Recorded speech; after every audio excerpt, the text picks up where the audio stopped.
Wow, is it just me or did 2013 fly by? Well, now that we're officially into 2014, welcome to this first edition of Local Image for the new year. I'm your not-so-new host, Judy Skye Voss. Before we enter into our 12th year of Local Image, we'd like to share one last look at some segments from last year's shows, and there were a lot of them, so let's get started with clips from some interesting authors I interviewed in this look back at Local Image 2013.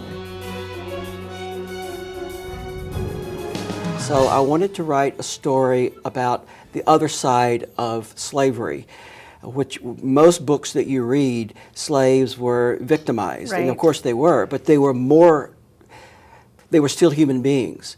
And under oppression, under the silence, they created their own ingenuity, their own music, their own spirituality. And I wanted to write a story about a storyteller. Yeah. A woman that uses healing as a way to subvert white power. As she says, once you've been healed by a black person, you can't be a slave anymore.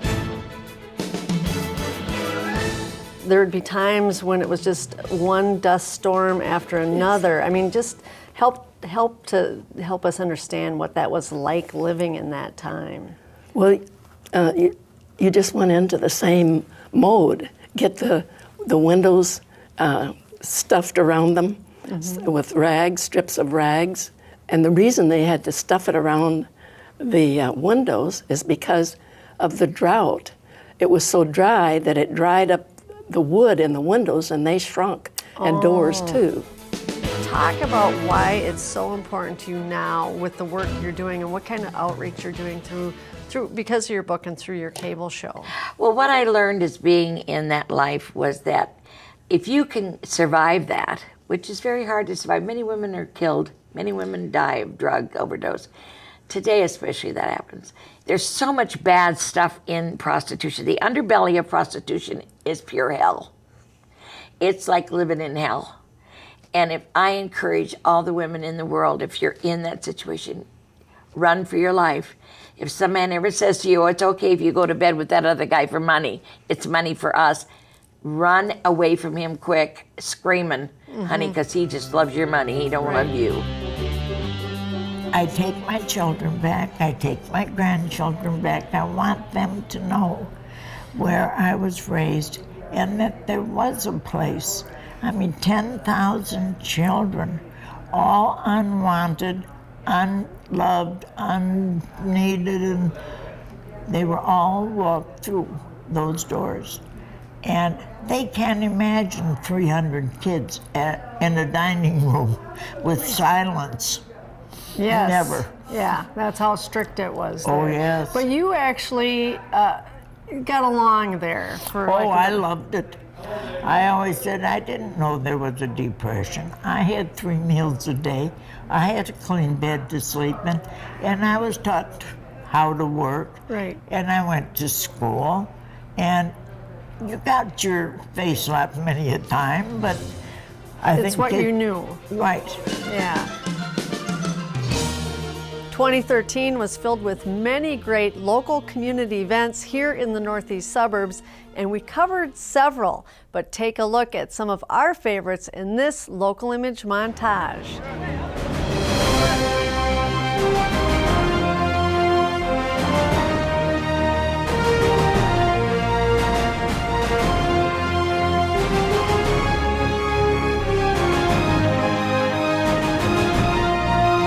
Everybody first says, John, you're crazy. And then we want to be a part of it. How fun is this? Let's do it. And then when I asked for ridiculous things, they said, and what else do you need? What else can I give you? It's really been great.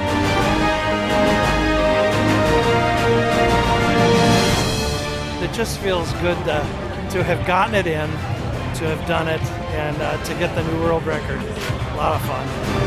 Each step I would hear these cancer stories, how it's affected people's lives, and you realize it's for a good cause, and I sincerely believe that one of these dollars we raise someday, it will fund the cure to beat this disease. If we can do that, that's great.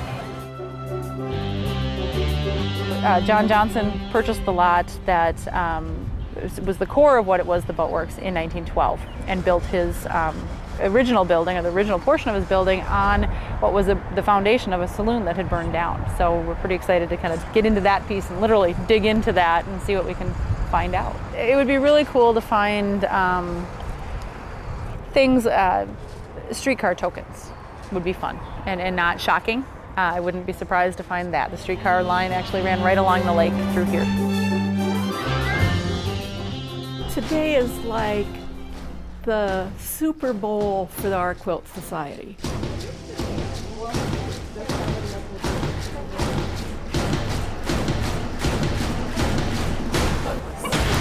Have you and your husband ever worked that hard for a quilt show before in your life? We work for 2 years to get all these quilts ready. And so this is the culmination of all of our ladies' passion that goes into quilting. And you put all of these people's skills together, and this is what you get. And it's a stunning array of handwork.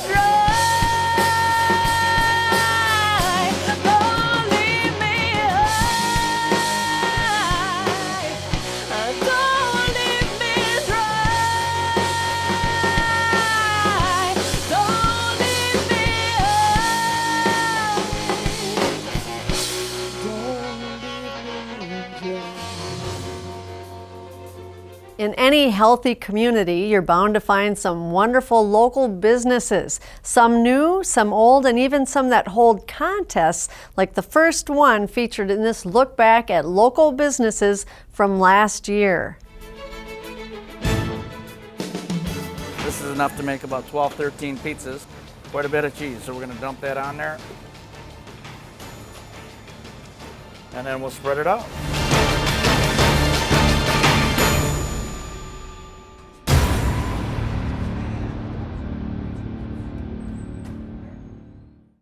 Today I'm taking on the 36-inch pizza challenge with my teammate Molly Schuyler. I'm excited and I'm not hungry. And it's never been done before. We have 30 minutes. If we complete it in under 30 minutes, we get $1,000. Let's see what happens.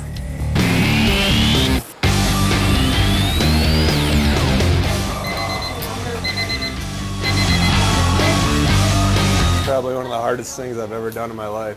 Full. I thought towards the end, the last 5 minutes, that they might not get it done. Eating is fun.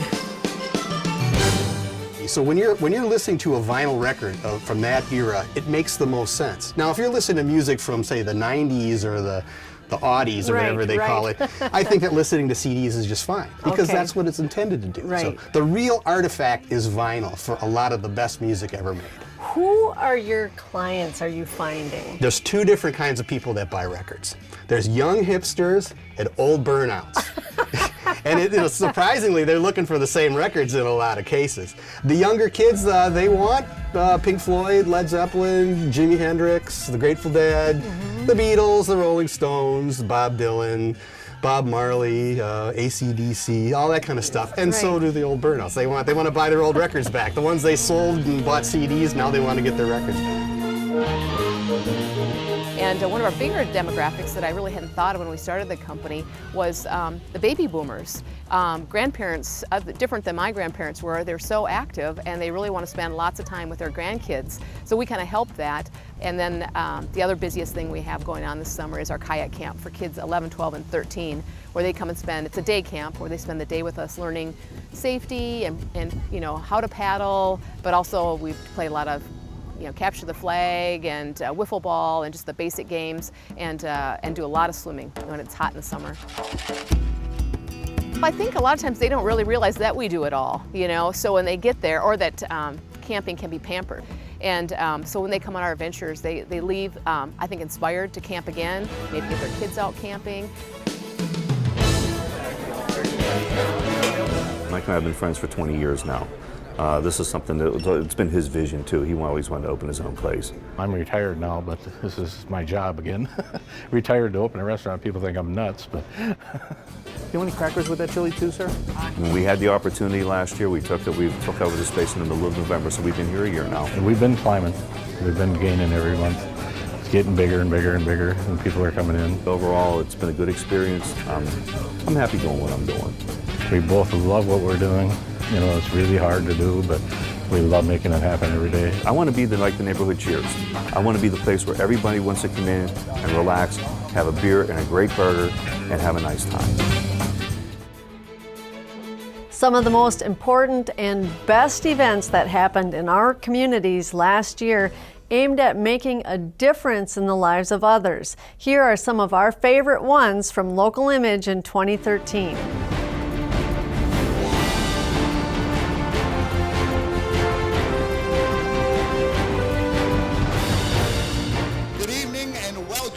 To the Vadnais Heights Economic Development event to knock out heart fatalities. Your being here is making an incredible difference in having a community and a city that is going to be one that is safer for everyone because of people's ability to know CPR and know how to use one of those automatic external defibrillators. We're excited for tonight. We've already had a good crew over here.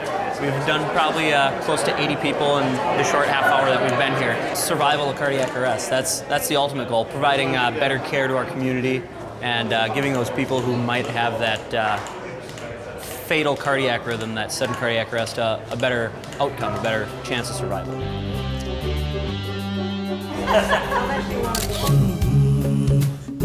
What I wasn't anticipating was the reaction that the people who participated had about the project. And they just fell in love with it and encouraged me to continue doing it. And so it turned into this epic project entirely by accident.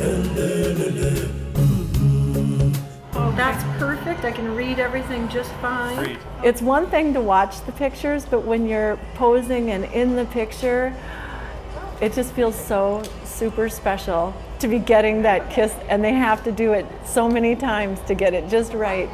Oh, that's cute.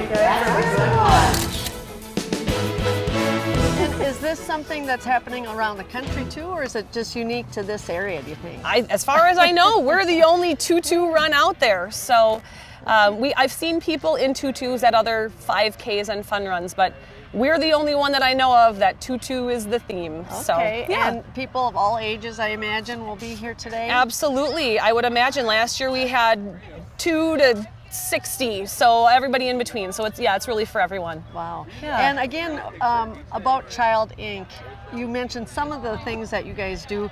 Take us through kind of a typical situation of how you guys help families. Well, you know, it really is sort of a client-by-client basis based on what the child or the adult needs, and it's really sort of a long-lasting impact that abuse can have on a person. So they kind of meet with them and see what they need, and it could be, you know, art therapy or a group session. We also do community outreach and education as well, getting information out to people about issues of abuse and what can be done to kind of And solve you've been it. doing this since... When Ray rolled into the Golf Dome, he replaced any feelings of anger or sadness with joy. All right, Ray, you made it!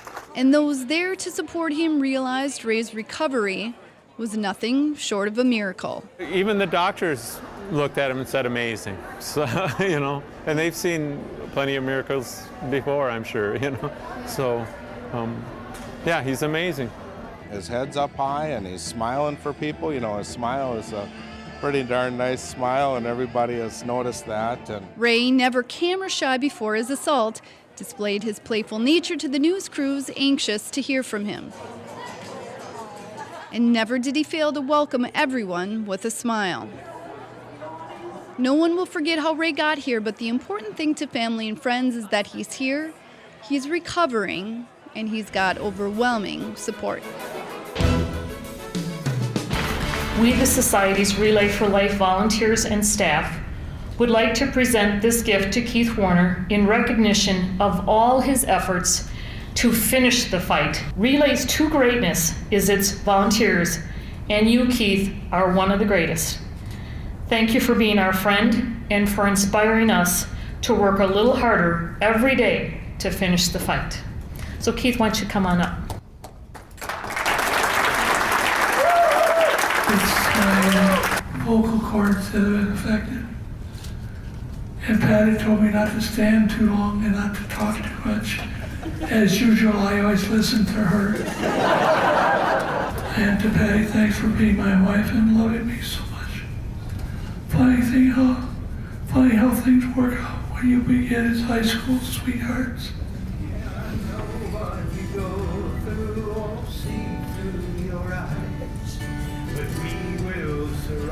So I said to her, I showed her the film Relay for Life. And I said, can we do this in White Bear Lake area? She said, if you get the right volunteers, and we have. Our love there with you.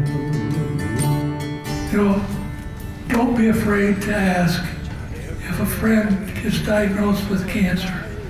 Step forward for them and reach out, whether it's at your church or your business or your neighbors.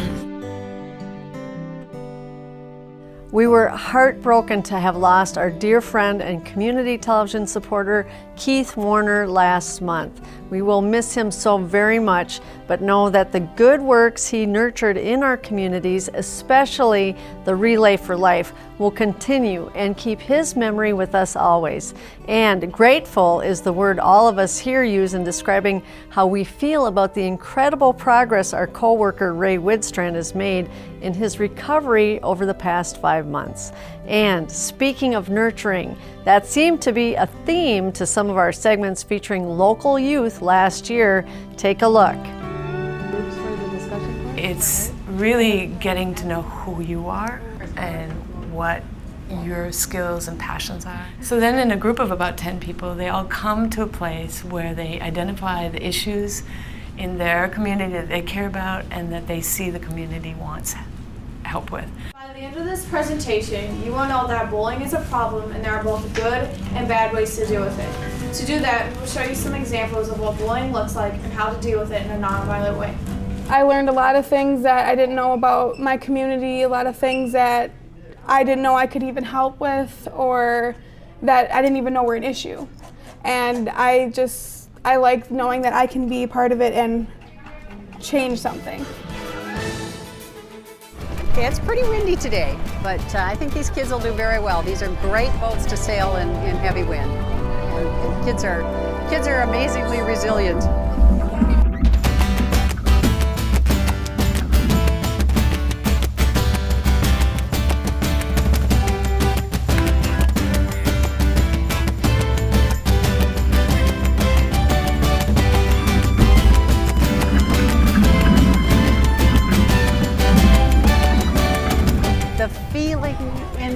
The feeling when you catch a puff of wind and the boat just takes off. To try some tea. Has anyone tried tea before? Tea is lovely. The spoon you hold at the very tip of the spoon because you want to remember to be gentle with the porcelain china teacups, okay? There's lots of tea choices. I've got green tea. I'm gonna put this in the water. The ideal time I think is 3 minutes. But do you see it changing my water to tea?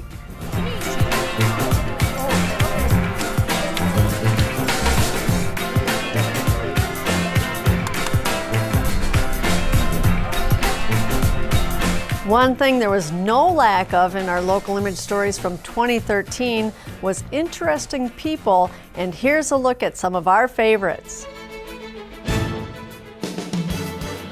Tony Benchoof, how you doing, Tony? I'm good.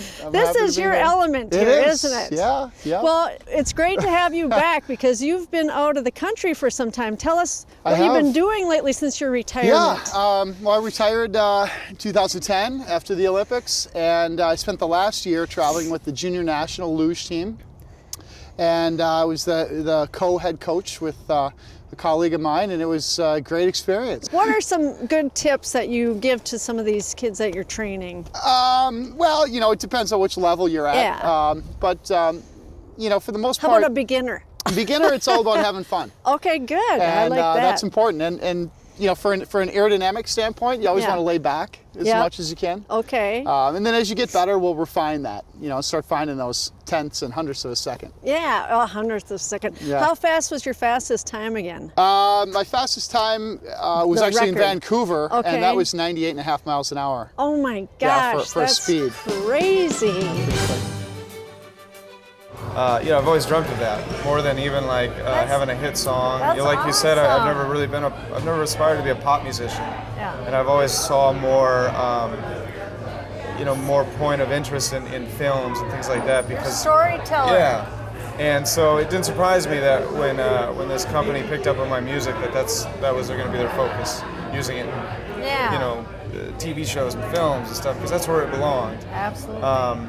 And so, yeah, it would be great to be able to live up to, what some of my influences and heroes have done. Springsteen, Dylan, all have contributed music and won Academy Awards, and certainly now the door of possibility is open. Yeah, absolutely. And man, that'd be something else. Well, now, Matthew, let's get this out right now. Let's get it out, Do yep. not forget the little people back here in Minnesota. Well, We need it. they'll never be little, no matter what happens. It'll never be a little anything around here. Yeah. It's always going to be home and. You've had a lot of great support. Yeah, absolutely. Every time I do a presentation, especially this one, I ask if everyone would just take 1 minute because of the fact that when we work with light energy, we have the potential for dark energy. And that isn't a scare and it isn't ooh-ah about demons and darkness. What it just simply means is that I choose to work in love and in light. So if everyone would just do me one favor, and this isn't a huge big thing, but what I would like you to do is just get comfortable in your chair for 1 minute. What is happening here tonight? Well, I think we're here for a couple of reasons. One of the goals is to actually educate our audience on what a ghost actually is.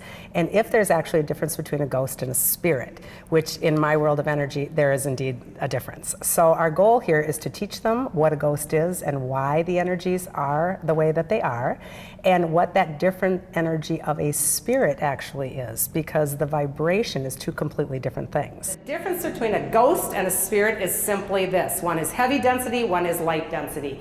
When it comes to heaviness, the ghost energies are trapped here for many different reasons. You'll find tonight as we progress through this is very many serious questions about death and dying will come out. People have a very big fear about losing their loved one and the connection to them once they are gone. And I think what this does is it proves to them of sorts in energetic / sort of scientific terms, they can't go anywhere and how they are omnipresent and how they are with us. And it's that actually us. It's us that is the one that does not allow. We're the ones that don't allow the receiving of that love energy once somebody's gone, because again, we are trained to see, touch, and feel, and gosh, if my mom isn't here in 3D, I can't have a relationship. And I think what this class often does is it demystifies that. And so when I got back, I was in demonstrations in DC. We were living in Baltimore. We demonstrated at different places. And finally, my wife took me on this particular day to another demonstration, which I thought was going to be more or less the same. But it became very important because that was the first time he was arrested and ended up in jail. Jailed was Phil Berrigan, a peace activist who was a Roman Catholic priest. Phil was born in Minnesota, served in World War II, and was ordained in 1955.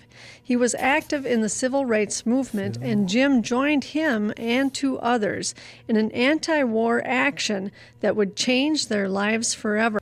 That was the Baltimore Four. October 27th, 1967. We gave our blood the night before, and they used that on the draft files. It was supposed to be significant theologically. If you read the Bible, blood offering, and at the last minute, I decided not to actually pour blood. I thought, at the last minute, I thought this should be more attached to the Bible and to the reason for our doing it, which was spiritual. And so I passed out Bibles at the anointing, if you will. Remember, full versions of all of the segments on today's show and more can be found on our On Location TV website and YouTube channel. So, farewell 2013, thanks for the memories. Now, let's make some new ones. Join us next month for the start of a new season of shows, and as always, I do thank you for watching Local Image.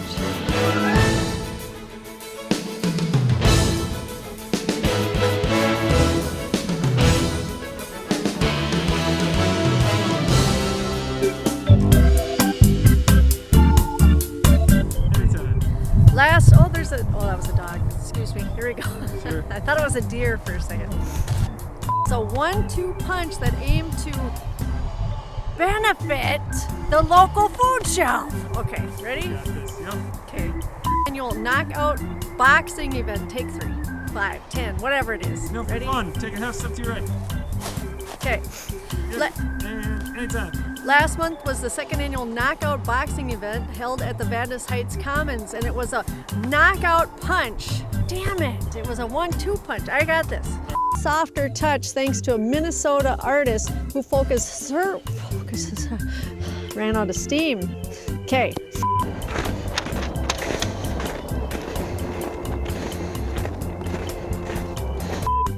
Where's your mittens? Oh, well, I don't even know what I'm saying yet. Hold on. On the Smooch Project, take 2. For more information on the Smooch Project, visit thesmoochproject.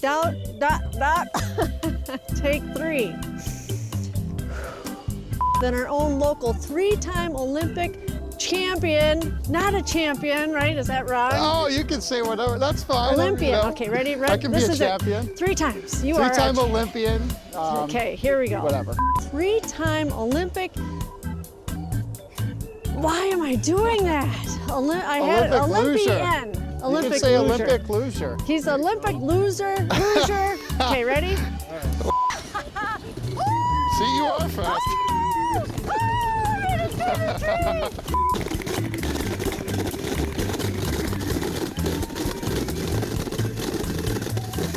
Oh my gosh, I almost hit a tree. We got some tips for Scott. Hang on. It's going to be a hell of a ride. That's it? Look. Go, Scott, go!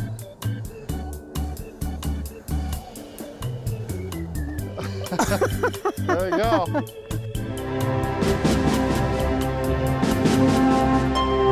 This is tough stuff. I shouldn't have had that wine last night. I got your back. If we got 8 laps to go, I'll be there for you. We're gonna need a couple water breaks. So Yeah, I might need a stretcher. Stretcher on the ready at the end. Good idea. Go! We did it! We did it! We completed the 2 mile. 2 mile. Thanks Deserves so much. a bubble pop. Woo! Woo! Woo!